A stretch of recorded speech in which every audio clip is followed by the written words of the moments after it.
Hi, and welcome to Metal Rules TV, where the underground meets the playground. I'm Jeff Rappaport. I'm Brian Biley. Matt Givens. Sonny Zacchio. And you are? And I'm John Gaffney from Sinister Realm. Yay! They rule! Metal as shit. What do you do in Sinister Realm?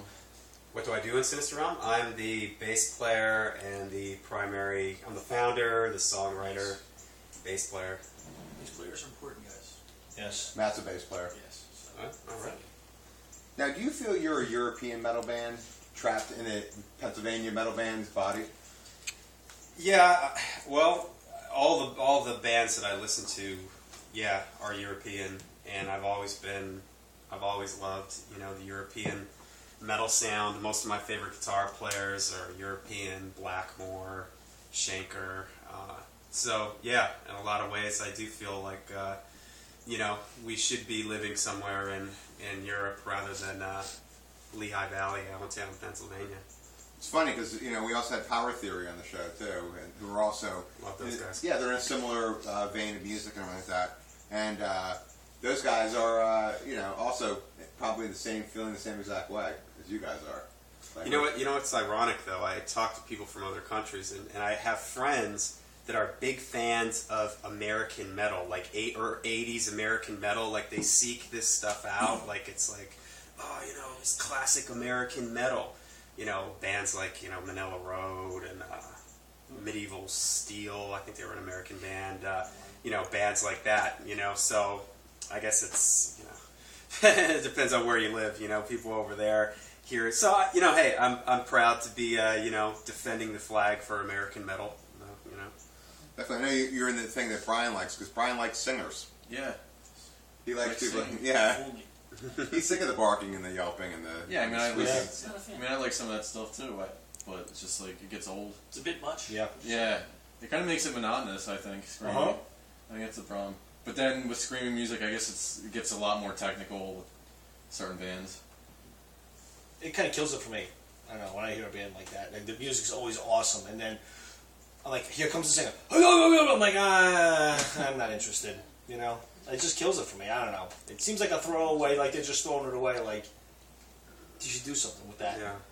There's very few death metal bands. Every now and then I'm in the mood for death metal, and I'm very picky about my death metal. It has to be real high quality stuff. I'm not into the lo-fi, trashy sounding death metal, Right. but I can never get into it for very long, and then usually after I'm in it, it's like, okay, I gotta bust out some classic Maiden or some Priest or something with just classic great metal singing. Would you think in this country there's like a prejudice against singing in metal at all? It does seem like the death metal and the screamo type stuff, it does certainly seem like that stuff is more popular, and I don't know why. I don't know why that is. Mm-hmm. I don't know if it's because when metal disappeared it didn't disappear in the 90s, when the media started, when American media declared metal dead in the 90s and started ignoring heavy metal. I think that people associated that type of histrionic singing like Halford and stuff like that with exactly. It became almost like cheesy, not to me, but to the media. So a lot of times when people talk about, heavy metal, and then some singer, doing that. That's true in the 90s, because I was in high school in the 90s, and it was seen as cheesy. Like Iron Maiden was seen as cheesy. Yeah. Yeah, when you look at it now, it doesn't seem right, but at the time, their time was kind of done at that point, and that's how it was. Through it. I remember, it was the worst. 95, 94, 95, in America, metal was so dead. Yeah. Right. It didn't seem like it was ever going to come back, and it was depressing, because at that time, we were talking about Bruce Dickinson earlier, I remember, Bruce was putting out his solo records, and Dio was still putting out stuff, and I was still listening to all this stuff. It was so far off the radar of... You felt you were the only one buying it. Exactly. For your friends, yeah, like, I felt like I was, this living on an island or something. Yeah. Right. Well, speaking of cheesy, what would you consider cheesy? Like, to them, in the 90s, that was cheesy, but what kind of metal do you consider cheesy? I think some of the late 80s, early 90s hair metal bands. Yep. I'm a big fan. No, I'm gonna say big fan. I'm a fan of what I call the first wave of hair metal, like the early Rat, early Dawkins, early first two Crews, Skid Row. I like Skid Row. But by the late '80s, early '90s, when you throw into the mix people like Firehouse and I like Firehouse. those types of bands. Sorry, for me, it just got way too much. The singing. Slaughter, bands like that, where the singing got real over the top. To me, it was just. You think about Trickster? You know what? They're another band too. Yeah, sorry. You know, and That I'll was tell the you best what. overalls though ever. You know what? To further your point, I think it really came to a head. I think the band that tipped it over to me was Steelheart, because the singer became so high and so helium-filled that I said, okay, this is right. Where do you go? Okay, you have reached the highest that someone's ever going to sing on the planet, and it became a parody of itself. I think that you said, okay, we're going to have crazy, crazy riffs and over-the-top, ridiculous singing. That was almost our wedding song. That was my friend Stacy's wedding song. What? Never Let You Go. Yeah. Yeah. Yeah, it was So almost. if you're watching, hi Stacy. It was almost laughable. His voice was almost laughable, and I'm like, well, really? After that, like, where else do you go from there? Are you a fan of Nitro? No. Well, and the power ballads and everything. Yeah. It just reached this point where it was becoming, a parody of itself. And as long as it's honest, if metal is honest, I'm okay with it. When I feel like it's dishonest, when I feel like it's just doing something to sell records, whether it be singing really high or whether it be screamo, or if I feel it's dishonest, then to me that's cheesy, that's corny. When I see a band that seems like they're honest about what they're doing and they truly love what they're doing and they're doing it from the heart, I'm totally okay with that. Even if it's not my bag, I'll still respect it and be like, all right, it's from the heart, it's for real. So I thought White Lion was a good example of that. White Lion, they played that stuff because they like to play that stuff. Mm-hmm. You know what I mean? Like, they didn't do it. Brett is a million times more talented than almost any other guitar player. No, he is, sure. My tramp's awful, but I mean, just... Well, what about when the children cry?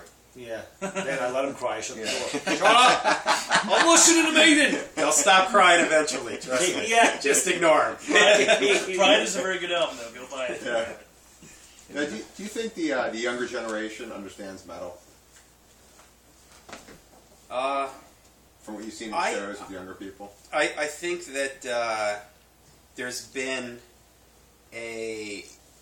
bands like Iron Maiden and Judas Priest and Black Sabbath and Ozzy and AC/DC have all become like these sort of classic bands. And like I remember when I was in high school in the 80s, everybody was looking back on the 60s, like early Doors, Led Zeppelin and the Doors and Pink Floyd, and that was considered like classic stuff. So when I see kids, I see a lot of kids often when I'm at the mall or where I work. Chuck E. Cheese? No. Yeah, Chuck E. Cheese. I see kids in Maiden shirts and stuff like that. And often if I strike up a metal conversation with some young kid, they'll often ask things about I've heard that Iron Maiden had a singer before Bruce Dickinson. What's that like? Or I was at somewhere and I saw a kid. This is just like a few months ago, and he was standing there with his mom, and he had Back in Black CD in his hand, and he had an AC/DC hat on. And I thought, how cool is this? And the kid had a look on his face like, this is great. My mom's buying me this CD. And I thought, this kid, I'm sure he's heard some of these, bunch of these songs already, right? But this kid is going to go home and listen to that record for the first time. And I thought, hey, there's still hope. And that's from 1980. I mean, it's still going to be like, wow. Yeah, that's awesome. That's really cool.